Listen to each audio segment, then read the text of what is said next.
Selamat pagi kaum muda dan kaum remaja sekalian. Kembali kita akan belajar firman Tuhan pada pelajaran yang kedua dengan tema keluarga sebagai kesatuan yang utuh.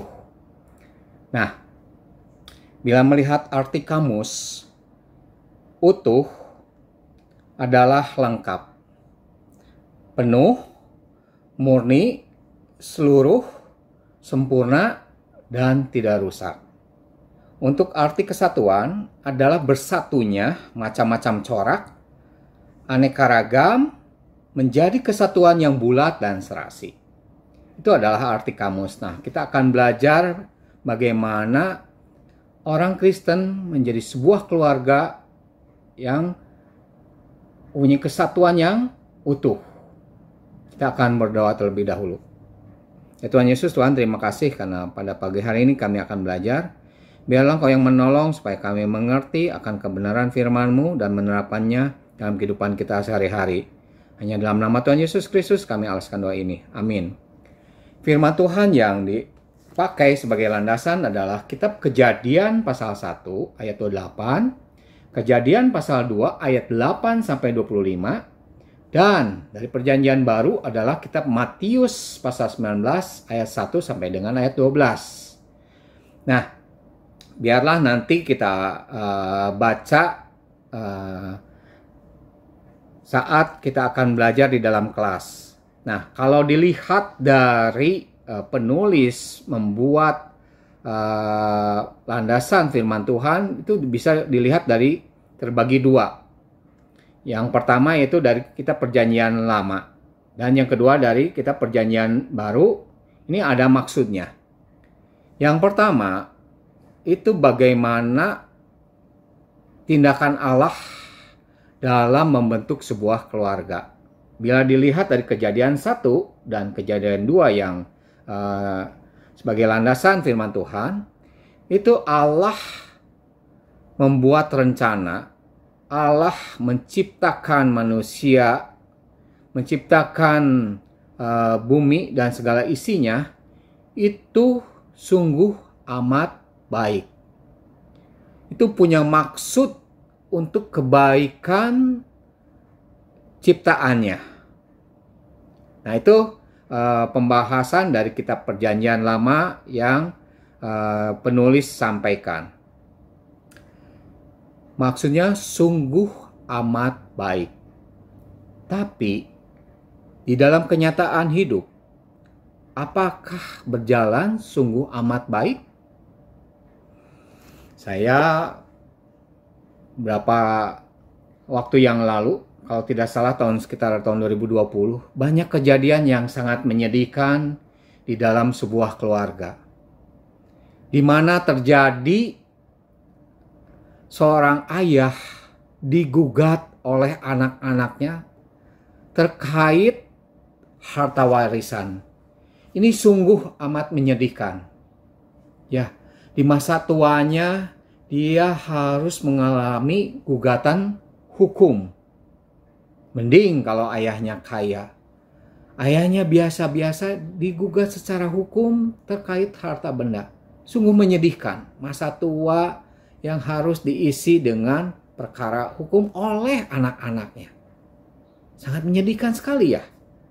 Terus ada kasus juga seorang ibu digugat oleh anaknya karena memakai fasilitas kendaraan anaknya. Harus bayar.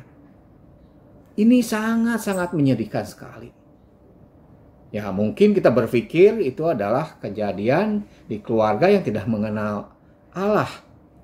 Tapi jangan punya pemikiran seperti itu.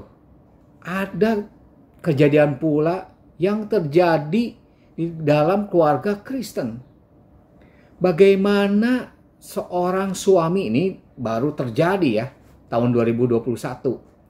Suami yang akan menggugat cerai istrinya. Bayangkan, ini keluarga Kristen menggugat cerai istrinya dengan segala argumentasinya. Seorang istrinya pun juga dia membantah apa yang terjadi. Kita lihat keluarga Kristen yang bagaimana Tuhan ajarkan tentang kebenaran firman Tuhan, namun kenyataan hidup berbeda. Nah, itu yang terjadi di dalam sebuah keluarga yang kita lihat dari firman Tuhan bahwa Allah merencanakan, Allah menciptakan, Allah menyediakan supaya sungguh amat baik, tapi kenyataan hidup berbeda. Nah, kita lihat dari kitab Matius pasal 19 ayat 1-12. Saya tidak akan membacanya, tapi kita akan melihat intinya.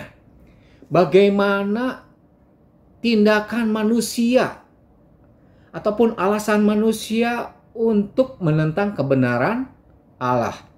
Bila dilihat dari Matius 19, ini tentang perceraian. Perceraian tidak diinginkan oleh Allah terjadi di dalam orang-orang percaya, di dalam keluarga orang-orang percaya. Ya, mungkin waktu itu orang-orang Farisi ingin menguji Tuhan Yesus yang mengatakan bahwa Musa menerbitkan atau mengeluarkan surat cerai.